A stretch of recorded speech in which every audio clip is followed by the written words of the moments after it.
Hi friends, இன்னைக்கு நம்ம எங்கே வந்திருக்கோம் தெரியுமா? ஃப்ரெண்ட்ஸ், இன்னைக்கு நம்ம என்ன வீடியோ பார்க்க போகிறோன்னா, இன்னைக்கு நாங்கள் முருகர் கோவில் வந்திருக்கோம். ரொம்ப நாள் கழிச்சு எங்கள் தங்கத்தை கூட்டின்னு வந்திருக்கோம். அது பாருங்க, மண்டை தெரியுது. அவர் மண்டை மேலே இருக்கிற கொண்டை தெரியுது. ஈஸியாக தண்ணி குடிச்சுன்னு இருக்காரு. அதனால் அவர் திரும்பி பார்க்க மாட்டார். ஆமாம் ஃப்ரெண்ட்ஸ், நாங்கள் முருகர் கோவில் இப்போ தான் உள்ளே போயிட்டு சாமி பார்த்துட்டு உட்காந்துருக்கோம் ரிலாக்ஸாக. அப்புறமா இன்னைக்கு என்னென்ன நடக்குது அப்படின்னு சொல்லிட்டு தான் இந்த வீடியோ. சரி வாங்க வீடியோவில் போகலாம்.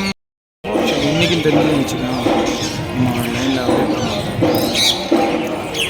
கோவில் கும்பாபிஷேகத்துக்கு பேசிட்டு மனசுக்குள்ள பேசுதான் நினைச்சு சத்தமா பேசிட்டுன்னு சொல்லுவாங்களே. நான் வீடியோ ஆன் பண்ணது தெரியாம அவர் பேசிட்டு இருக்காரு. இல்லை ஃப்ரெண்ட்ஸ், காஞ்சிபுரத்தில் நம்ம குமரகோட்டம், ஆமாம் குமரகோட்டம் முருகர் கோவில். ஸோ நல்ல பிரம்மாண்டமான முருகர் கோவில். இங்கே வந்து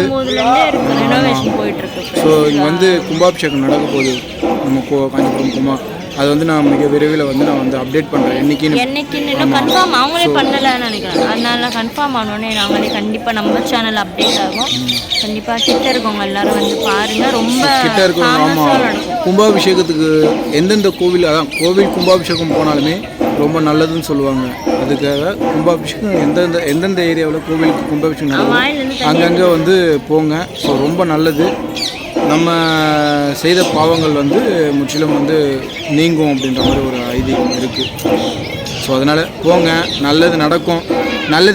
நல்லதாகவே நினைங்க, நல்லதே நடக்கும் கண்டிப்பாக. அவங்க போகிறது இருக்கட்டும். நீ இப்போ என்ன எங்கே வா, எங்கன்னா போய் சாப்பிட்லாம், ஜூஸ் சாப்பிடலாம்.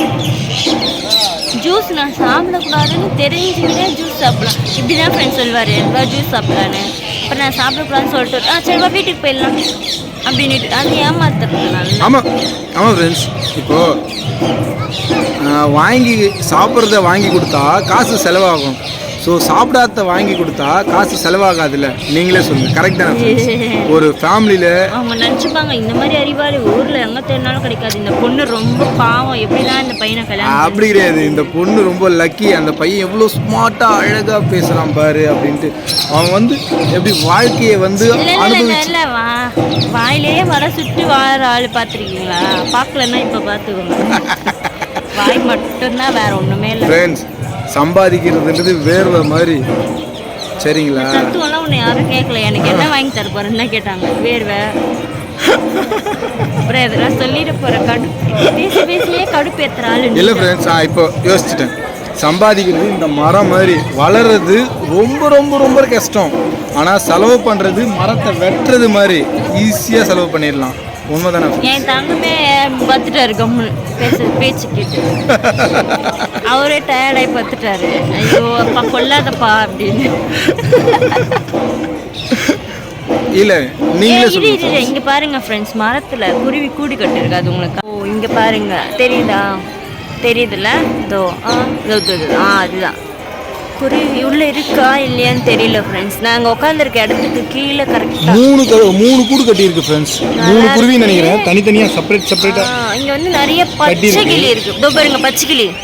ஆமாம், பச்சை கிளி. எல்லாம் பச்சை கிளி இறங்கிடும். எல்லாம் அழகா நிறைய இருந்துச்சு. நாங்கள் உள்ள வரும்போது அழகா உட்காந்துனுங்குது மயில் பக்கத்தில். சூப்பராக இருக்கு. வந்துடுச்சு. ஓகே ஃப்ரெண்ட்ஸ், இவரை பார்த்தா எனக்கு எதுவும் வாங்கி தர மாதிரி தெரியல. நாங்கள் வீட்டுக்கே கிளம்புறோம். இவரை நம்பி கூட வந்ததுக்கு எனக்கு இது தேவைதான். நீங்களே சொல்லுங்கள் ஃப்ரெண்ட்ஸ், மரம் வச்சு வளர்க்குறது எவ்வளோ கஷ்டம். அந்த மாதிரி தானே ஒரு சம்பாதிக்கிச்சு. செடினா விலை எதுனா ஓகே ஃப்ரெண்ட்ஸ், நெக்ஸ்ட் வீடியோவில் ஏன்னா ஒரு டைலாக் சொல்ல விடுறால பார்த்தீங்களா ஃப்ரெண்ட்ஸ்? விட மாட்டேன்.